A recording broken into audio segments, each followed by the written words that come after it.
What's up mga kalay? Gawa naman tayo ng corned beef caldereta. Simulan natin yan sa paganda ng carrots.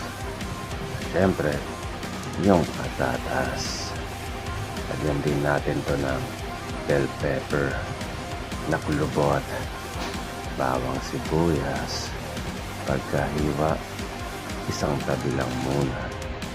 Handa na rin tayo ng tomato paste, ng peanut butter, liver thread, at ang main character, corned beef. Pakulo tayo ng kawali, mantika, at tutuyo ng patatas at carrots. Pagkisa, lagyan natin ng chili garlic, pagsabay ng bawang sibuyas para hindi sila mag-away. Tsaka natin igisa ngayon ng corned beef para lumabas ang lasa. Likuran ng asin, syempre, pamintang durog. Sabay natin tomato paste para pumasok ang lasa nito at ang liver spread. Tapos, haluin saglit. Tapos yan, yung peanut butter naman. At syempre, ang pinakahuli sa lahat, ang bell pepper. Pagka mong luto na, lagyan mo ngayon siya ng tubig.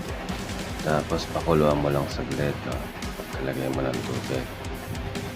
Pag okay na, balik mo na ulit sa apoy ang piniritong patatas, carrots at pura ng pamintang durog.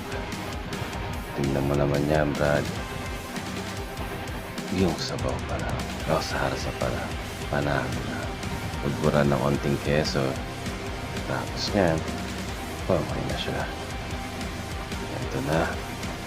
Lagyan natin siya ng toppings, no? Meron niyang konting keso. At syempre, hindi mo mawawala sa toppings ng chili garlic. Samahan pa ng toasted garlic with chili flakes. Haluin ng bahagya. At sa unang subo, ay po. Bitin pala ako.